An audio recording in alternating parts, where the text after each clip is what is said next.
Welcome to the Age is Irrelevant podcast with your host, Helen Fritsch. Helen is a 60-plus lifelong competitive athlete, flight attendant, published fitness model, writer, IFBB bodybuilding pro, and certified wine specialist who believes that your age is irrelevant to pursue goals, dreams, and desires. Are you a woman in her 40s, 50s, 60s, and beyond who still has a burning desire to pursue a dream or a passion?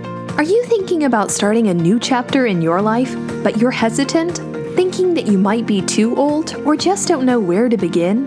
The Age is Irrelevant podcast is a podcast devoted to women who want to defy the odds, smash barriers, and redefine happiness and success after 40. It's time to make a difference. There is no need to dread blowing out that added birthday candle every year. A new movement is slowly taking momentum, where being over the hill just isn't relevant anymore. Age labels are being thrown out the window, and women are rediscovering the strength within themselves to make a difference, not only within their own lives, but also touching and inspiring the lives of other women. Join Helen as she and her guests discuss all aspects of aging after 40 and how to make the aging process and those twilight years more rewarding, exciting, and fun. Hello, and welcome to the Age is Irrelevant podcast. I'm your host, Helen Fritsch, and this is episode number 73.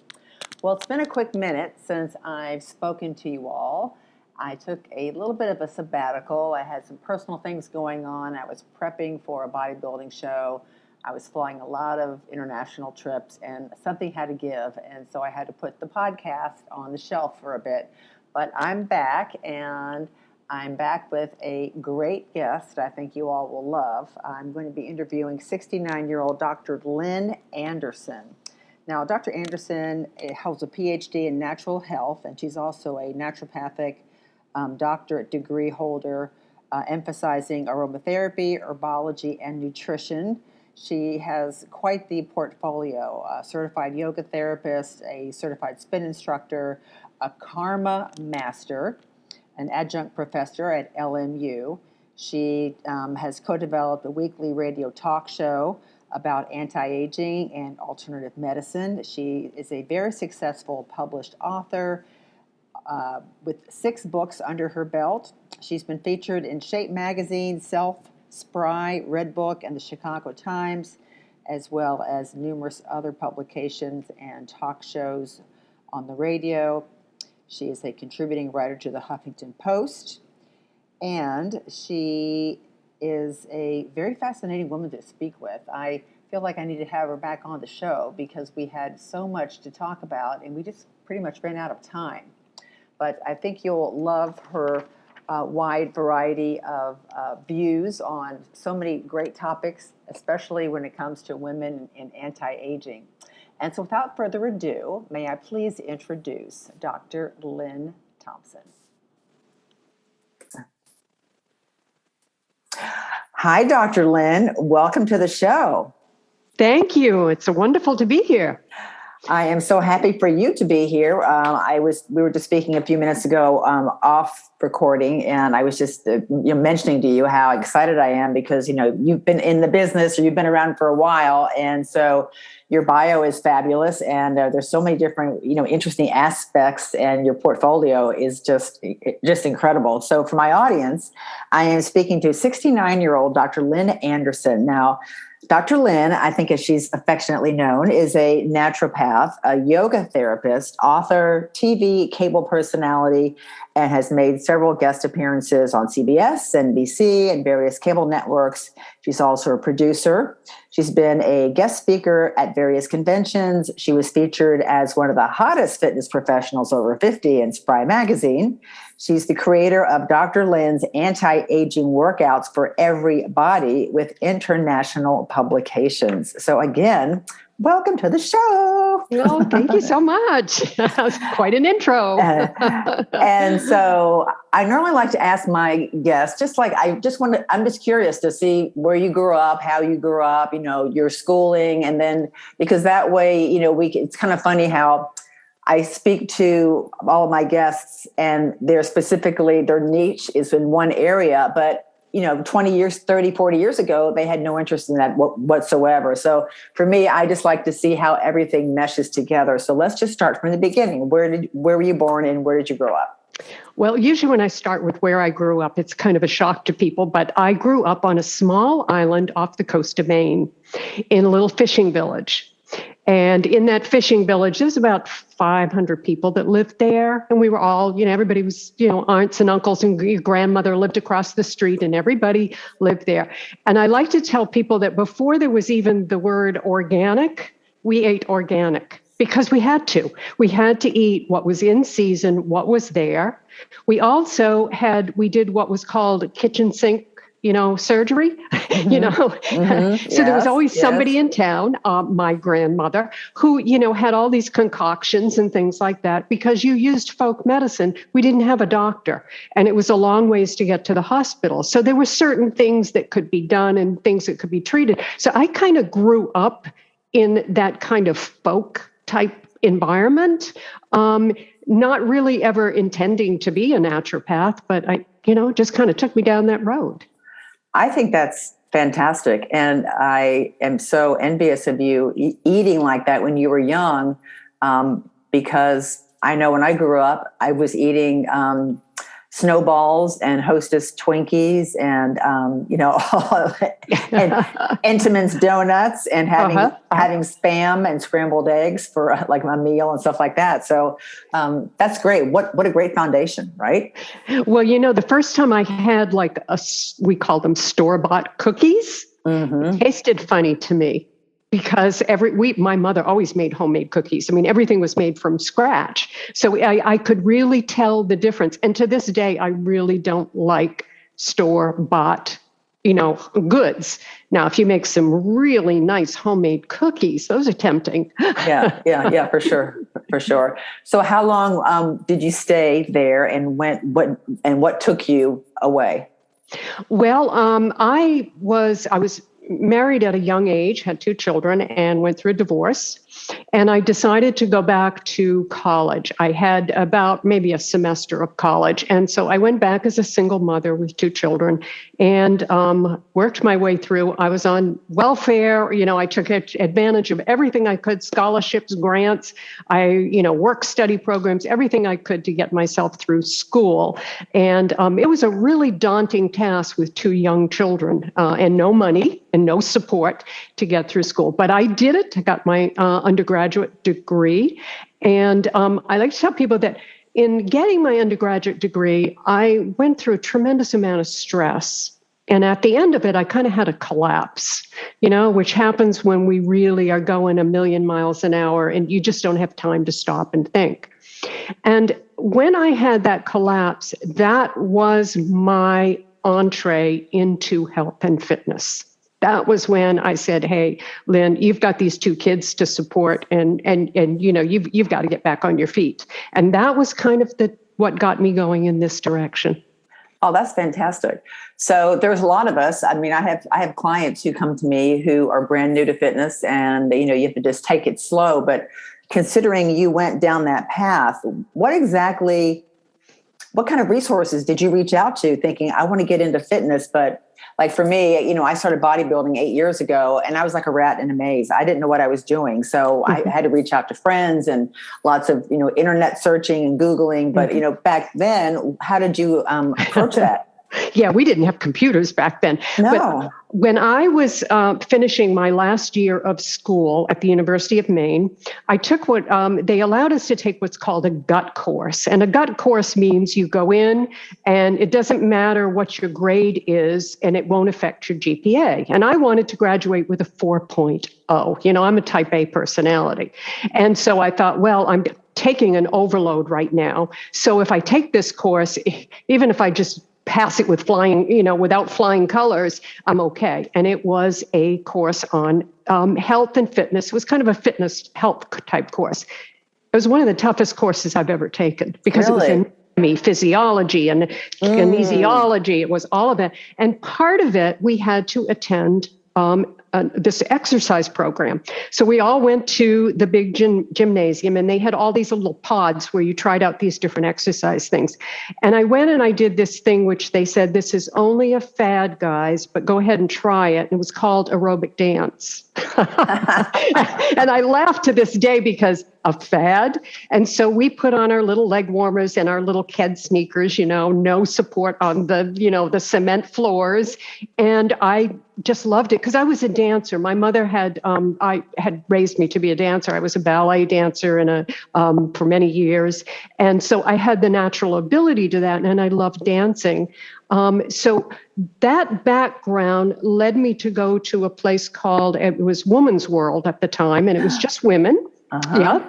And I went there and I started taking classes, and I thought, I want to teach this. I want to do this. And you couldn't do it full time. You had to do it part time because you couldn't make any money. My first class that I taught, I got $6 an hour. Mm-hmm. But of course, that was many years ago. And that $6 was, put gas in the tank, mm-hmm. and stuff like that. So from what happened was I met someone who said to me, if you really want to be in this fitness business, you really need to be either ACE or APA certified. You really need the certification because that's the direction we're going in. So I became ACE certified. And I'll just share this with you. I was just recently recognized in Idea magazine for my dedication of 32 years of being in ACE and continuing it, and the continuing education and keeping up the certification. So that's fantastic, because I was ACE certified also at one point back in the 90s, and I let my certification lapse because I just could not get to all these different places to keep up my CUs. So it's very tough. What I did was I became a continuing education provider. And that allowed me to do that. And then, of course, I went to conventions. They paid me to go to conventions. So then I would continue to get, my credits. But, it's one thing. I'm a big champion of continuing education. I really believe that it's one of the things, no matter what you do, mm-hmm. you should always continue to learn and grow. Yeah. No, I agree. And I love those conventions. I mean, when I could get to one, it was just like, which class do I take? Which, course, which seminar, because there was just so much to offer. Yeah. And I've, thought about getting recertified. I do have my certification in nutrition, but I'm just like, oh my gosh, that's going to be more time consuming, more this, more that. So mm-hmm. maybe I'll do it. But yes, I mean, I loved it. I mean, so I envy you for 32 years. That's fantastic. Congratulations. Thank you. That's great. So you're in the fitness realm. So you're obviously, once you get certified, then you're taking clients? Well, I wasn't a personal trainer. I never went to become a personal trainer. Okay. So what I did from there is I started back to school, and I got a master's in aromatherapy and herbology, and I became an herbalist. I studied under a master aromatherapist and a master herbalist. And I traveled all over the country, outside of the country as well, lecturing on those topics. And then I developed a lot of herbal products for people in aromatherapy products. From there, I continued on to get my PhD and my ND in naturopathy, which is the study of the natural sciences. So that's kind of, and then I became a yoga certified teacher through that, and then a certified yoga therapist. That was the next level. That's fantastic. And the way that you built all that, it's like a very, very great progression of taking your fitness foundation and then, adding to that. What took you down because I love herbs. I love essential oils. I love all that. I listened to a couple of, really good essential oil podcasts. And I'm just really fascinated by how beneficial, essential oils can be, and herbs, to everyone, and no one really has the resources or the knowledge to realize that. They're all going to the drugstore for over-the-counter stuff, or going to a doctor for an antibiotic. Yeah. Well, first of all, we go back to my beginning, and that's how I was raised, is that, you used herbs, you used what was there, folk medicine. That's what folk medicine is. And what a lot of people don't realize is modern day pharma medicine is all a derivative of herbs and things that were used in, way, way back in pagan times. For example, aspirin came from willow bark. Right. So it's, so people don't really understand that. And what it is with herbs are plants. Plants are living things. Plants, anything that's living has hormones, has fat, has sugar, has all of the things that make up a human being. So as a naturopath, we believe that you should treat like with like. If I'm made up of all those things, wouldn't it make sense that those are the things that I need in my body? Pharmaceuticals won't do a thing for me. There is chemical, it is poison. Now, that doesn't mean you don't take an antibiotic if you have to take an antibiotic, and it doesn't mean that I'm bashing the medical world, because Right. I think two of them have to work together. And that's my big beef, is that they don't work together. You're right. But the natural world, everything in nature provides everything you need to survive and to thrive. We're just in a hurry. I want that pain pill right now, and I want it to hit me right now. I don't want to do the 30 days that it takes to detox and to get so that's kind of where the mentality that we've gotten into in our society. Right. And I don't think a lot of people realize either that, 80% of your immune system's in your gut. Yeah. And that, taking an antibiotic and, where's that going? Well, it's going straight to your gut. So then it's all of a sudden now it's messing up your microbiome. And then we have all these other, gut things going on in our small intestines and our large intestines. And then the little colonies of critters are starting to grow. And because the antibiotics wipe out everything. I mean, it's just this vicious cycle. And I can say that because it's happened to me. And I'm actually going through some digestive stomach issues right now. That's very driving me nuts. But it's just a slow process of trying to get rid of this fungus and bacteria. Mm-hmm. Yep. Yeah. And that's was, as a naturopath, when people would come to me with my private clients, when I had my private practice, I would explain to them, this is not a quick fix. This is not going to happen overnight. If you want to bring your body back to balance, and by the way, when you are in balance, body, mind, and soul, you have perfect health. So that's what you should strive for, all three.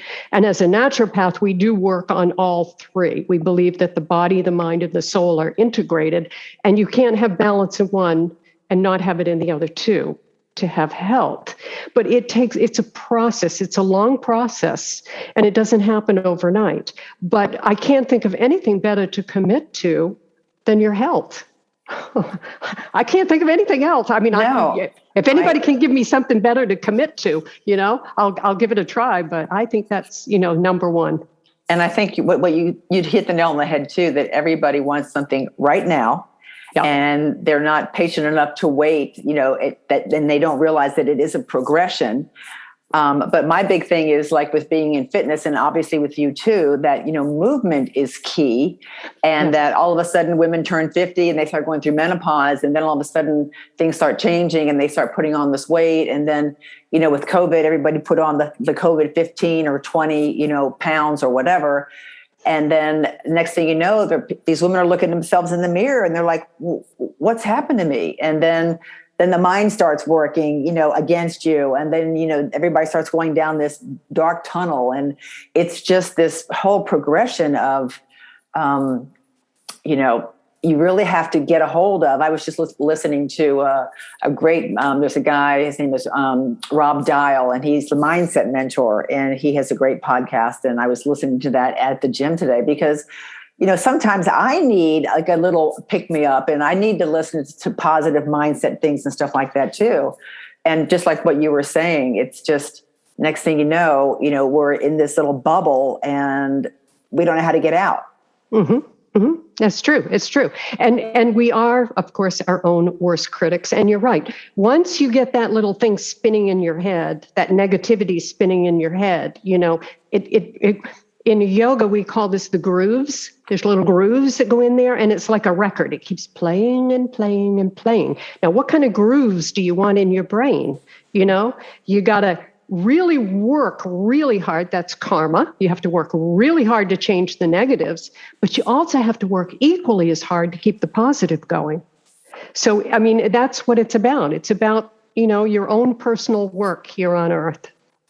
And I agree. And, I've made a couple of Instagram posts that I don't know anybody who wants to end up in a walker or a wheelchair. I just, but people are, and people your age, I'm just 5 years younger than you, 4 years younger than you, but I'm a flight attendant. So I see all these people my age coming on the plane, and they're hunched over and they're in walkers. And then they ask me for a glass of water, and they pull out their gallon-sized baggie of all this prescription drugs. And I just thought, if they would just, eat a healthier diet and, work on moving a little bit. Even you can do exercises sitting in a chair with like cans of vegetables, even, just to get the blood flowing. But I'm hell bent determined that I'm not ending up with a walker and I'm not ending up in a wheelchair, And I see women like you and other women in their 70s and 80s that I am just like, society now is getting better at accepting all of us older gals and championing us, because it's just finally we're getting some recognition that,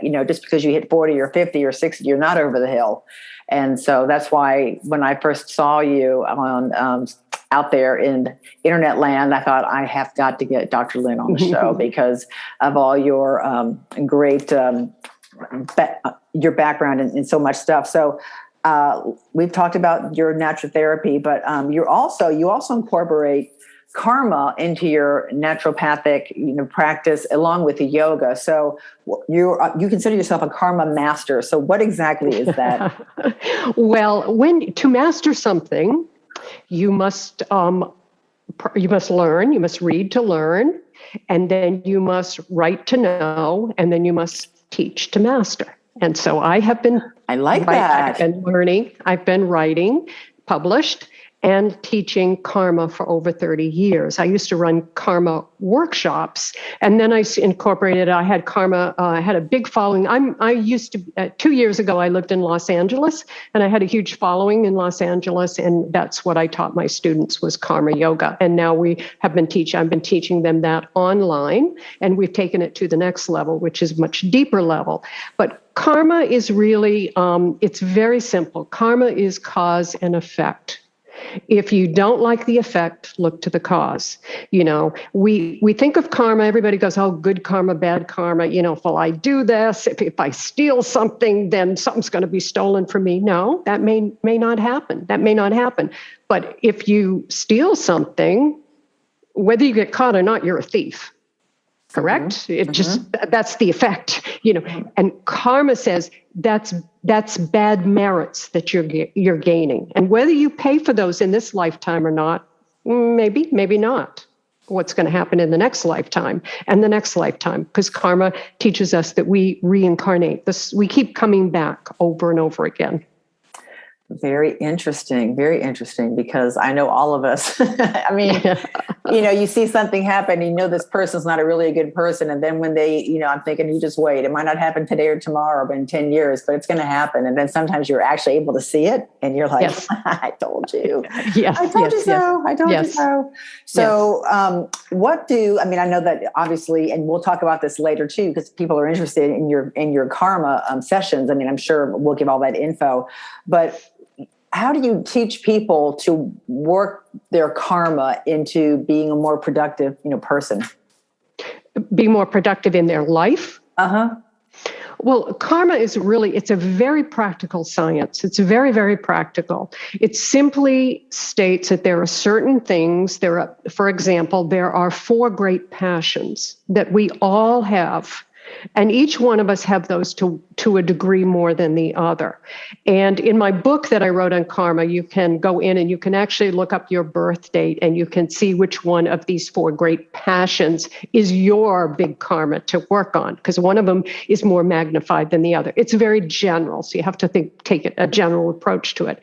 But it's called deceit, greed, anger, and pride. And those 4, everything else stems out from those 4 great passions.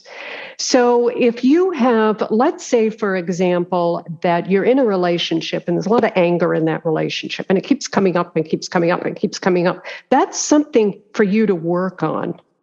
And we don't step back and observe our own anger. We say, well, you make me angry. You're upsetting me. You're creating the anger. But a person doesn't create the anger. We create it within ourselves. And it's up to us to work on that anger. That person who is igniting your anger is the greatest teacher of all, because they give you the opportunity to practice patience, to step back, to be kind, to be compassionate, and to develop those things rather than reacting with anger. We all react. We all fall off that place. I tell my students all the time, I'm a wife, I'm a mother, I'm a grandmother, I have work. I fall off that place, but I know how to get back up. And I scramble to get back up. And that's the difference, is whether you fall in or you get back up.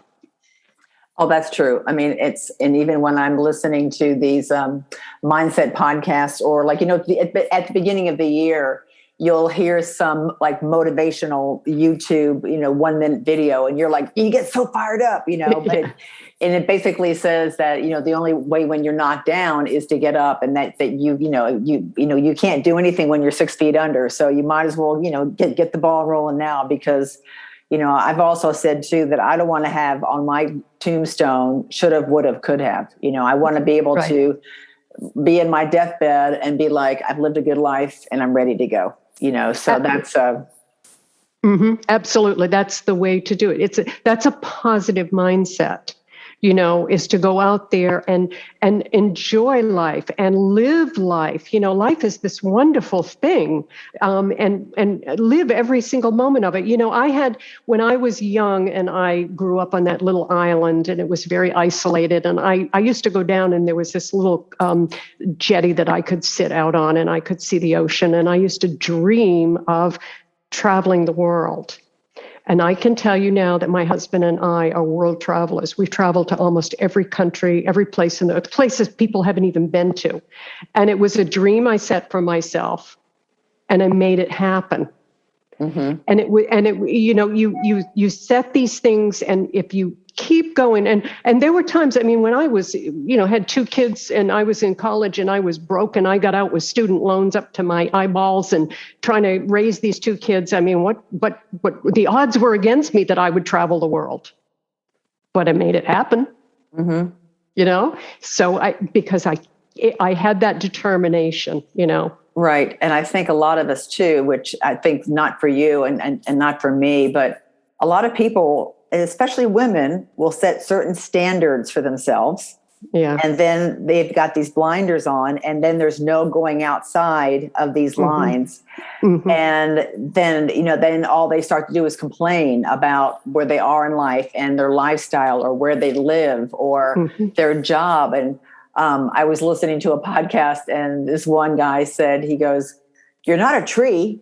He goes, "If you don't like where you live, move." So it's just like one of those things. And I'm like, that is so true. We love a lot of times to become victims and martyrs versus victors and champions. And a lot of times we are faced in that crossroad of even life's big decisions. I was diagnosed with leukemia 7, 8 years ago now. And, I'm still, just eyes always forward. My healthy lifestyle is important to that. Do I dwell about that? Do I complain that I have it? Do I, woe is me? No, it's just part of who I am now. But it's always in the back of my mind. And I let that fuel me to continue to try to stay healthy. And of course, I will have my occasional glass of wine and some dark chocolate. Good girl. It's good for you. Because those are my 2 big favorite things. But some of these people who are just they're so stuck in this, in this rut, and next thing you know, they start spiraling downward, and then that's it. And they think life is over. When for me, life just started really when I turned 50. I was like, and now I'm in my 60s, and I'll be 65 in July. And I'm just like, wow. Life just, for me, just keeps getting better. And time, like we were just talking earlier before we started recording, time is just flying by. I mean, where did all the time go? And I realized too that I still have a lot to do, and I may not have a lot of time left to do it. So I need to get cracking. Exactly. Well, it's funny because I remember, when I turned 50, 50's like that. Oh God, 50. I turned 50 and I remember going, hey, I look pretty good. I feel pretty good. Life's pretty good. I'm not old. You're just beginning your life then. But you're of the same generation I am. And, women, and back, if we go way, way back when we first started out into the world, there was still so much of a stigma around women. And it was so hard. We were trying to break into the working world, break into being able to not be just a sex object, having to be beautiful. We were really trying to come into our own. And I think probably the saddest thing for me is when I see these young women today who are bashing and beating themselves up because they're not body beautiful and they're not all of this kind of stuff. And I want to just scream at them and say, look, do you know that there's lighting and there's Photoshop? And these girls that you see with these perfect bodies, anyone can cut, the middle out and make you look, and they don't really realize that. And so we're being fed with the internet such a negative image, I think, for women. I know. I mean, with you being an athlete and me too, I look at back when we were in school, even in high school, and I would walk by like the gym with all the weights and stuff, and I would see all the football players in there and stuff. Yeah. And I remember thinking to this day that I was like, gosh, I would love to learn how to lift weights, but I wouldn't dare. No. Oh my God, there was no women in there. There's no girls. There was no women. That wasn't allowed.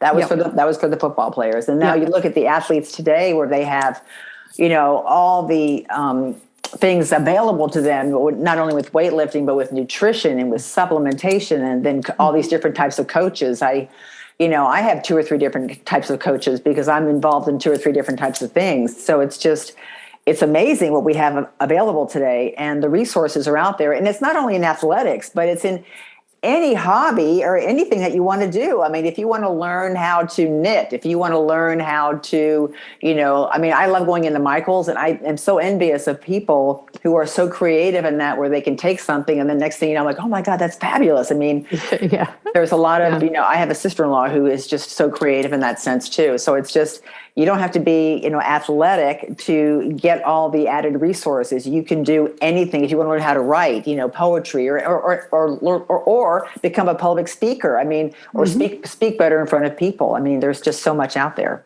Mm-hmm. That's true. And women, what I find, and with all of my friends, the women that I meet, women only get more beautiful as they get older. I agree. Because there's a beauty. Okay, maybe the skin is sagging. You look at a young woman. I look at some of these young women, and I would have many of them. They would come to my class. I would laugh. They would, their butt was too big or this. And I would look at them and say, your skin is so beautiful. Your hair is so beautiful. Appreciate it, because those are the things as we age. Everybody's skin, hair, the muscle. I mean, the body changes, okay? But it changes in a beautiful way because it's the wisdom. It's the inner part that I think if more women let that come to the surface, they wouldn't be so caught up in what's happening on the physical outside, because there's so much beauty inside. Right. And we have society to thank for that. So yeah. So, those sagging arms, the little bit, when you get those sagging arms, those arms have given a lot of hugs.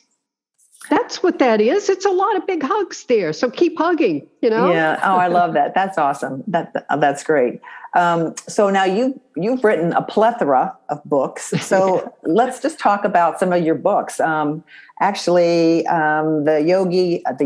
yoga of healthy nutrition. Mm-hmm. So learn how to reinvent how and what you eat. And this is so important to women over 50. I can't even, all these people that I'm taking on as clients now. And it's basically, if they would just clean up their diet, that's 75, 80% of the battle, because everybody's afraid to eat and everybody's eating so poorly. So let's talk about that book.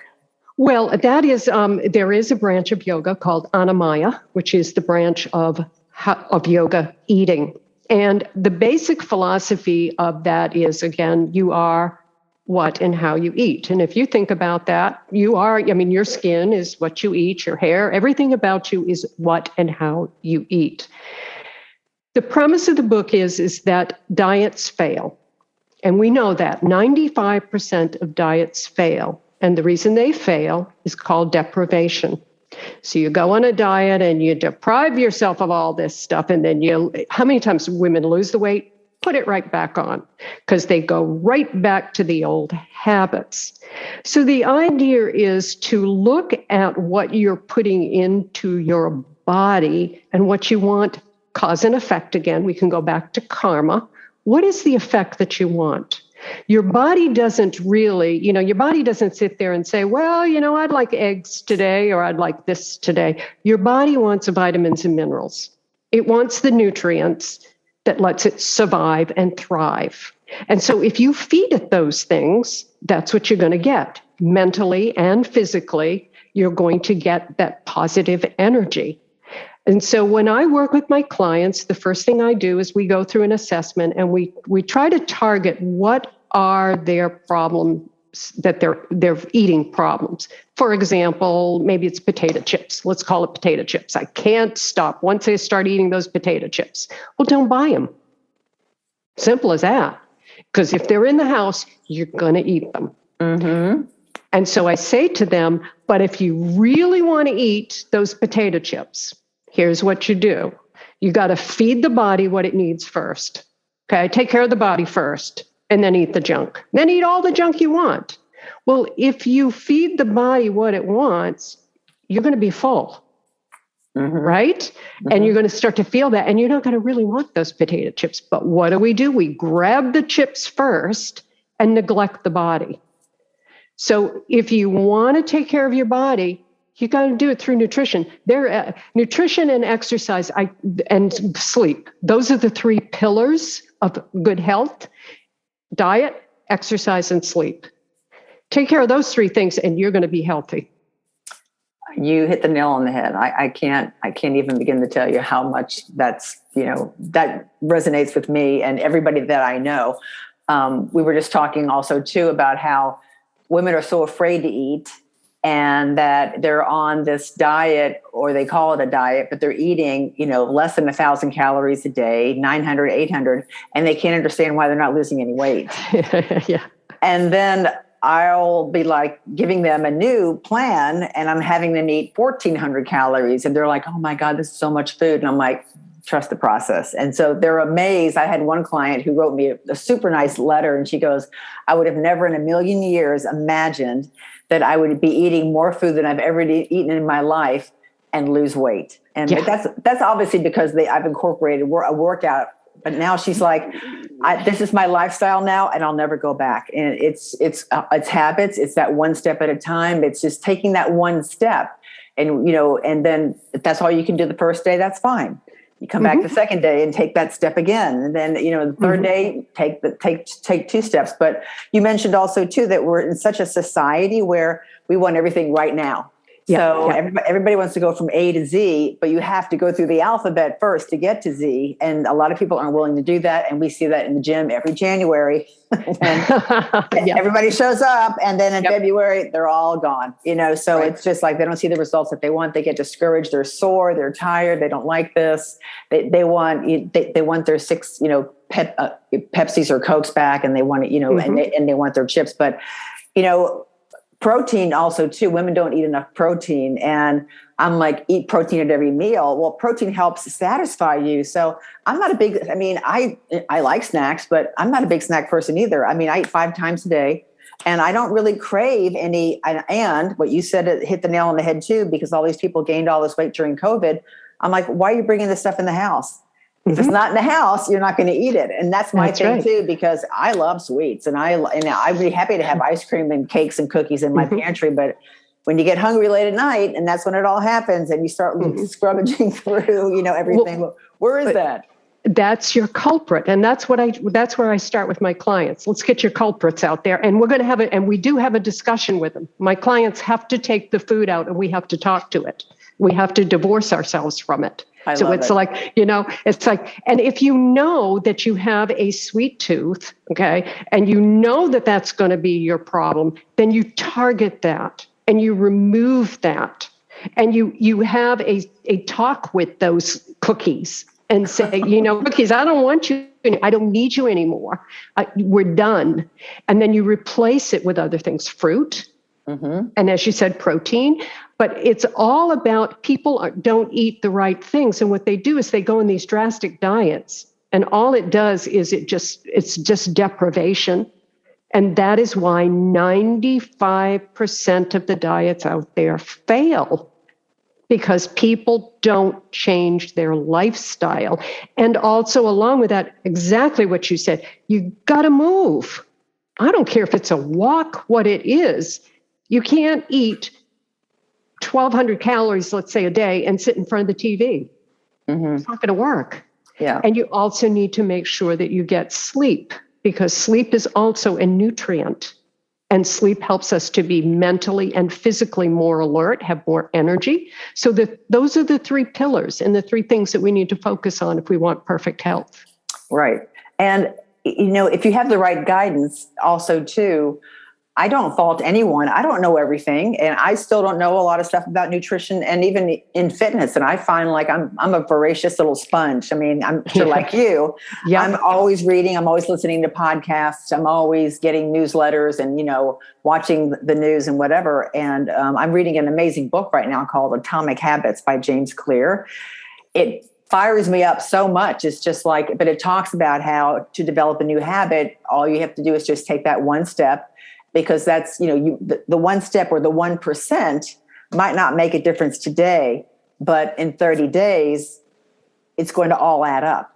And so I just think that's a great philosophy. I mean, he mentioned how he had one client who he wanted to start going to the gym. So he had his client drive to the gym, go inside and just spend 5 minutes in the gym. Mm-hmm. And that was basically one exercise, then go home. Mm-hmm. And then finally he did that for a week. And then the client was like, well, I think I'd like to stay for 10 minutes, and then, boom. And so it was just the idea of just getting used to us getting into that habit. Mm-hmm. And so many of us have gotten into very poor habits. And especially at our age now, we don't want to change. Yeah, it's true. We're set in our ways. Yes, we are. Yes, we are. Yes. So, yes. But habits can be broken. And when I first started bodybuilding, I mean, my hobby is wine. I'm a certified wine specialist. I was working at a wine shop and chocolate shop at the time when I decided to do, a bodybuilding show. And I discovered all this diet stuff. And I thought, I can't give up wine. I work in a wine shop. So I just shelved it and I said, forget it. And then 6 months later, the universe and karma had another plan for me. And it was brought to my attention again. And I thought, you know what, I'm going to do it. And my routine was coming home from work or wherever. And I would open up a bottle of wine and have a glass of wine or two a day, because that was just my thing. And finally I was like, okay, no wine today. And I looked at it and it was there, but I thought, nope.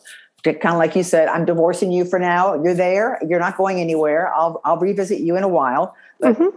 And it worked. I mean, after 4 or 5 days, I was like, okay, the cravings are really pretty much gone. And now, I go for weeks without drinking, especially if I'm prepping for a show. But when I'm able to have a glass of wine, I'm like, oh, this is so good. So I enjoy it even more versus drinking it every day. But I have a lot of clients who are that's drinking is part of their daily habit. Mm-hmm. And mm-hmm. It's just like, well, it's empty calories, lots of sugar. So, I mean, I don't expect you to go cold turkey, but we need to start weaning you off. So you're not drinking every day, because that's just, it's inflammation. There's so much stuff going on, just like with sodas. Mm-hmm. I have a big thing about sodas too. Mm-hmm. Well, in yoga, everything in moderation. So here would be an example. There's a story, and the story that I tell my students sometime is, let's say that you're craving a chocolate bar. You're craving that chocolate bar, and your mind is just gonna, it's gonna keep pulling you towards that chocolate bar. To calm the mind, go buy the chocolate bar, eat half of it, and give half of it away. Okay? Mm-hmm. Moderation. then the mind calms down, the body, So it's not that we should deprive ourselves, because remember, diets fail, exercise programs fail, everything fails when you go to deprivation. If you deprive someone of something that's important to them or something they enjoy, they're going to fail. So if you can pull it back, and it's like, if I really like cookies, I'll have a homemade cookie, because that's much better than a store-bought cookie, let's say, and I'll have one cookie, but I don't eat cookies all the time. I just eat them very occasionally when I'm in a place where someone's made a fresh homemade cookie, and I really enjoy the cookie. But if I ate them all the time, I wouldn't enjoy them. I agree. Everything in moderation. So you're absolutely right. If someone enjoys having that glass of wine at night, have the glass of wine. Have it with food and a nice dinner, but don't sit and drink the bottle of wine without any food, I mean, I worked a lot in my practice with people with eating disorders. And it just happened to be that I worked with a lot of women, mostly, a couple of guys with eating disorders. And I remember this one, and she was so anorexic. And her daily diet was a bottle of wine. Oh. And she was a beautiful, beautiful, bright lady, a professor, a PhD, but that was her daily diet. Now, had she have had one glass of wine and eaten a nice, she would have been healthy, but, And just like you said, there are ways. I mean, for me, I'm a big dark chocolate person, so I'll have like those maybe like little individually wrapped pieces of dark chocolate in my refrigerator. So if I'm craving something, instead of eating a chocolate bar, I'm like, all I want is a bite. And this is perfect. This is all I need. And that will satisfy me. And so I don't do that all the time, but every now and then I'm like, I really would like a piece of chocolate. And then I can go in there and get that little piece, and that satisfies me. So. And that stops you from, you're not depriving yourself. You're not saying, can't have any more of that anymore. You're not depriving yourself. You can have it. And that if you wanted to, you could go to the refrigerator and eat the whole package if you wanted, but you have a sense of self-discipline. Right, exactly. And yoga requires discipline. Karma is discipline. Karma means work, means you're going to work. You got to work. If you're lazy and you don't want to work, you're not going to work your karma. It just simply means you got to work. Every day you got to work at this stuff. But it's worth it. Oh my gosh, it's so worth it. And you might not see the results on day 1 or day 2, but you definitely will start seeing results. And that's what I love about my job, helping women in fitness, because when I send them a new program and all of a sudden after the first week, they're like, oh my gosh, I'm feeling so much better. I have energy. And then when they start seeing, pictures, I'll ask for pictures and we'll compare week 1 to week 3 or week 4. And they're like, oh my God, I can start to see lines. And my husband commented on, how I was looking better and my skin looked better. It's just those little cues for motivation really trigger us to continue towards our goal. And that's what makes, I'm sure, my work and your work so rewarding.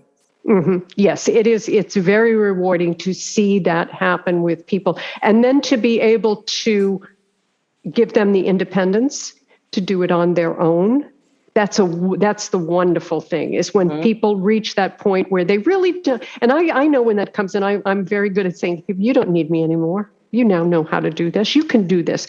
Boost them up and let them, go and have their own independence. And I can tell you, I have stacks and stacks and stacks of emails and letters, and I keep all of them, just a big stack of them, of people who've just written me the most beautiful notes and things about, something that I did that maybe made a difference in their life. And, I was telling someone the other day, I said, I can't think of anything better than to spend all these years working to help people with their health. That's it's such a joy.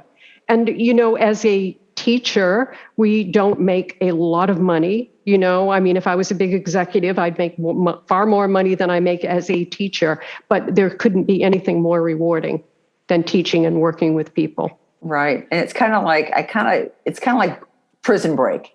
Yeah. It's like you're breaking them out of prison because they've been in this cell and in this prison block for so long.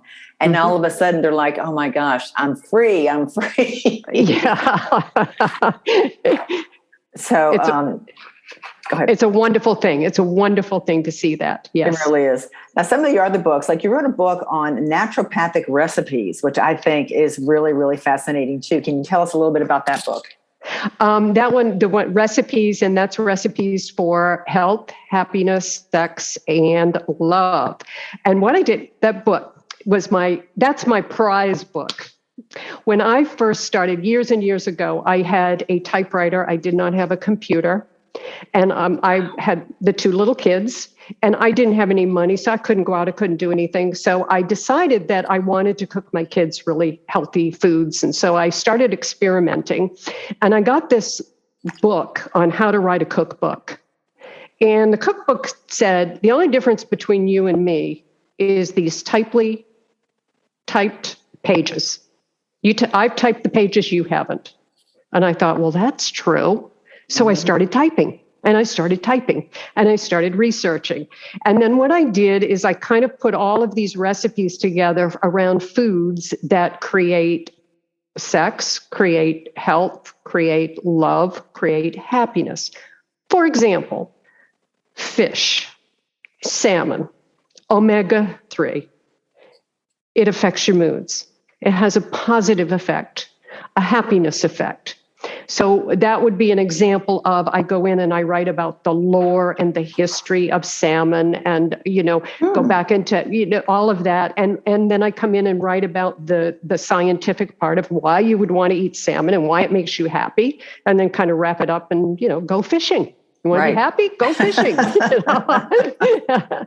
So I pick out different foods in there. Avocados would be another one. Avocado is a sex food. And that's because it's very rich in vitamin E, and vitamin E is what you need for your hormones. And then I go into kind of the history of that women were not allowed in the avocado fields because an avocado, if you look at it, looks like a testicle. Mm-hmm, mm-hmm. And women were not allowed to touch testicles. And so it goes back into the history of how food evolved and how, the different sort of myths and lores about food, and then bring it into the science part of it. Wow, that's awesome. That's, I love that your cookbook, not only gives you or gives us great recipes, but then the reasoning behind all this food and how it affects you. I don't think I've ever heard of a book like that before. That's awesome. Yeah, and then what I do is I take each one of those and I make a recipe out of it so that you can actually make a meal. And then I give you the recipes. So you can take, the 4 different items that I have in this one chapter, and you make a meal. And then we go on to the next chapter. And it just talks about different foods because, you hear avocados are good for you. Right? Right. Why are they good for you? Most people go, I can't tell you how many people go, well, I eat avocados because they're good for me. Really? Why are they good for you? Well, they're good for me.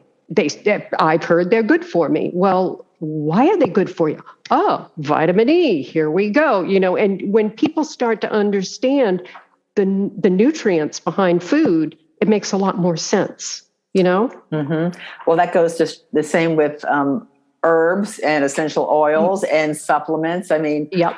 I was asked, actually, some guy I was flying with not too long ago pulled out this little packet, and it was a morning flight. And I go, oh, what's that? And he goes, oh, it's magnesium. I go, oh, okay. Well, what are you taking that for?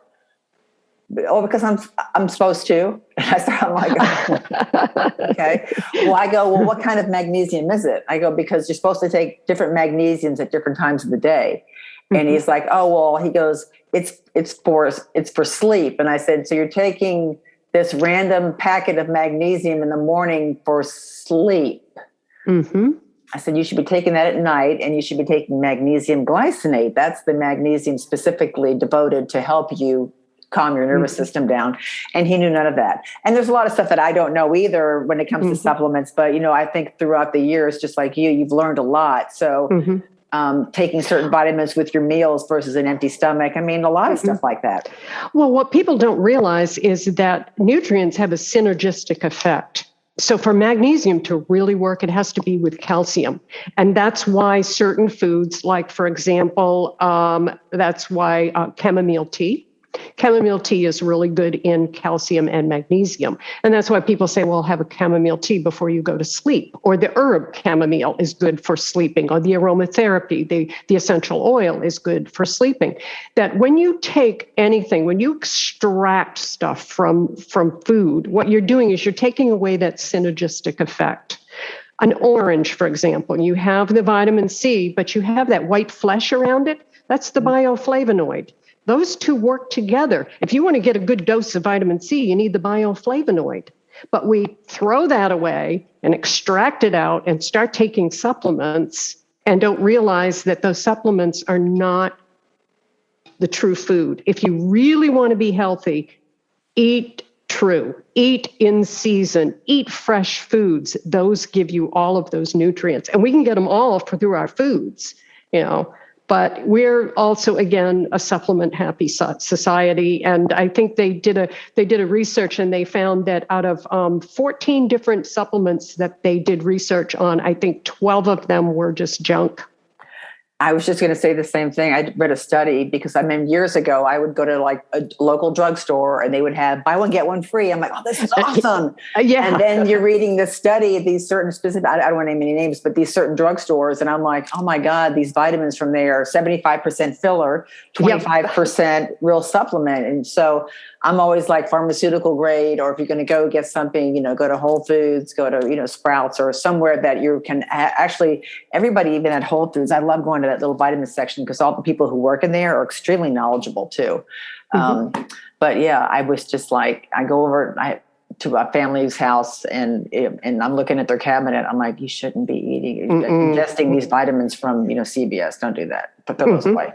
But anyway, but that's another podcast. Yes. Seems like you and I could do 100 podcasts. I'm not kidding you. So I also, we've almost talked for an hour, but I just have a few more questions. So, okay. What kind of age groups do you work with, and what kind of differences have you seen in these age groups over the decades? Well, I've worked with people, and I work now with people who are in their 30s all the way up to their 80s. I have an 80-year-old woman that has been working with me for years, and I love her. She's a gem. And I have a 33-year-old that I work with. So I work with people at different levels throughout their life. The one thing that I say to people is, no matter, we change every decade. You can it's a decade or something, and we physically and mentally change every decade. So when you're in a particular, you need to look at where do you want to be in that next decade? Where do you want to be 10 years? Don't think 36, where do I want to be when I'm 80? If you're in your 30s, where do you want to be in your 40s? And work towards that. Work towards keeping your health in that place where you can be there in your 40s, knowing that your body is going to change. Your mind is going to change. You're going to be a different person each decade. Hopefully a better person, because we grow and we learn, and so that's what you want to do is focus on that. And I try when I do work with students, clients, to understand which decade they're in. It's like I used to say to people, you need to know your audience. If I'm coming in and I'm trying to teach a 60-year-old woman what I'm teaching a 30-year-old woman, it's not going to work. They're in two different places. Now, fortunately, I'm older now, and with that comes wisdom, and with age, I can broaden it. The number of people that I work with, because I've been through every one of those decades. I've been through all of those situations in life. I'm a cancer survivor. I've been through all that. It's been through ill health. I've been through stress. I've been through, being knocked down. I've been poor. I name it. I've had my heart broken. I've been through all of that kind of stuff. And all of that stuff is, something that people go through at different times in their life, And I'm guessing that if I said to you, if you could go back in time to any age, would you, and what age would that be? And I'm pretty much thinking, because you'd be like me, and I'm like, I have no interest in going back there. I'm happy where I am now.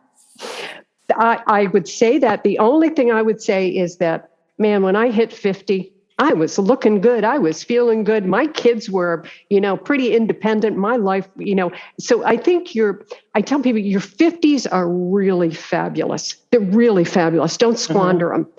When you hit your 60s, you pay for your sins. You start to pay for your sins then, It's like there's a little arthritis that sets in. That's okay. The body's been working. The body's been doing something. My body birthed 2 children. I'm a different person. And, and maybe your eyesight is not as good, or your reflexes are not as good. And in 70s, you're going to change, but your 50s, I think for most people it's like the diamond.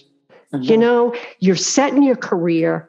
You usually have pretty much some resources at that point. You're not climbing up that big ladder, and people have a home, the kids, even if you still have kids at home, they're kind of at a good age, so it's a wonderful time. And I think so many times people 50, I'm going to turn 50, I agree. I threw myself a big party. Good for you. Good for you. Yeah, that's good for you. So I think that's the 50s are a wonderful time. My 60s have been fabulous. And my 70s and 80s, I'm just going to keep rocking. That's the way it is. I definitely see you on this trajectory, and it's straight up. Yeah. Well, I set a goal for myself. I'm also a certified spin instructor, and I've been teaching spin for years too, cycle. And I set a goal for myself. I said, I'm going to teach cycle until I'm 70. And I'm still teaching cycle classes. And I was at the gym the other day, and I asked a couple of the students, I said, will you take a picture of me? Because I got to post this up here that I got to meet this goal, because I'm going to be 70 in December. And this one girl said to me, well, why don't you set it to 80? You could do it. And I said, well, maybe I will. Maybe I will. Yeah, that's awesome. That would be so cool to take your class. I mean, I'm sure your classes are full. So, okay. So now let's figure out, since we've had this great discussion, I'm sure some people might want to reach out to you. So how do we get a hold of you? My website is drlynn.com, and it's spelled out DOCTORLYNN.com. That's one way. I'm also on Instagram. I'm Doctor spelled out LAA, so they can follow me on Instagram. But if they go on the website, my blog is there, my Instagram, my Facebook. They can see where I have the classes. They can also go right over to the page and order the books if they want, which will take them right over to Amazon. Very easy and simple. That's the best way to do it. And that's awesome. And where are you living right now? You're in Sarasota. I'm in Sarasota, Florida. My husband and I moved here during the pandemic, in the very beginning of the pandemic. We didn't plan it to be during the pandemic, but we were in Los Angeles for about 30 years. And I have to say, it was my grandchildren that brought me here. My daughter moved here with my 2 little grandchildren, and Grandma had to come. So, but we love it here. We absolutely love it. It's wonderful.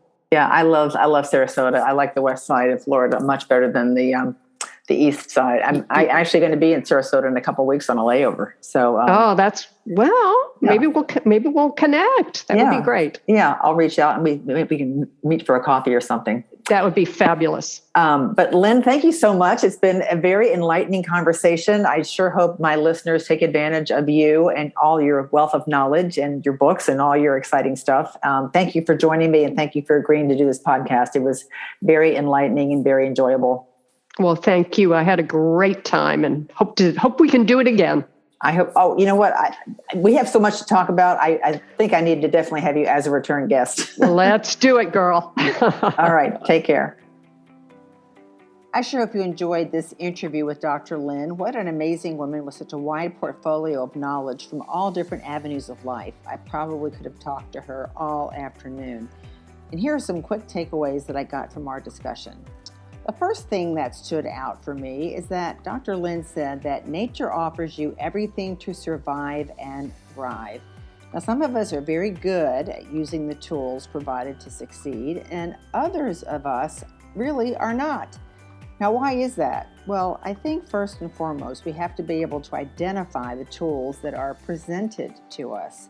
So many times the universe may be pounding on our doors to offer guidance and assistance in our journeys, but when we have our blinders on, our peripheral vision becomes so narrowed we can barely see what's right in front of us.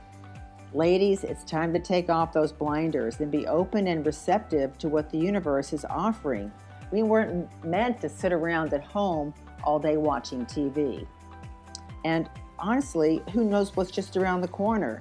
You'll never find out if you are consistently restricting your vision.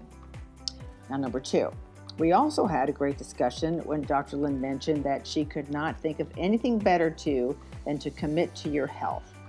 Your health is your wealth. We all know that. No one wants to end up in a wheelchair or a walker. No one wants to end up pulling out a gallon-sized baggie of antibiotics to take on a daily basis. And I'm sure no one wants to be housebound or sit in a chair all day long watching TV day in and day out because it's hard for them to get around. Don't let your age deter you from trying new things. Don't let your age stop you from starting a new fitness journey, a new nutrition plan, or a new hobby. And number 3, aging today is definitely not what it used to be. Today, older adults lead active lives and are focused on extending not just their lifespans, but their health spans and their happiness spans. Now, why is that? Well, it's because, a lot of older adults have made proactive choices to do so. Age truly is irrelevant in anything that you do. And there is a community out there for everyone, and it's just waiting for you. So what are you waiting for? Again, I hope that you enjoyed this podcast. Thank you so much for listening. Take a snapshot of it and share it on social media, and hopefully we can spread the word about this podcast and enlighten and hope to make other women's lives more productive. If you would like to reach out to Dr. Lynn, you can find her in a couple of places. She has written 6 books, and I think I might want to dive into that Karma book. That looks really fascinating, as well as her book on nutrition. You can find her website is Dr. Lynn, DoctorLynn.com, and she's also on Instagram at Dr. LAA, that's DoctorLAA. If you want to find me, you can find me at www.ageisirrelevant.com, and you can also email me at helen@ageisirrelevant.com. And until next time, age truly is irrelevant, and don't ever forget it. Bye-bye.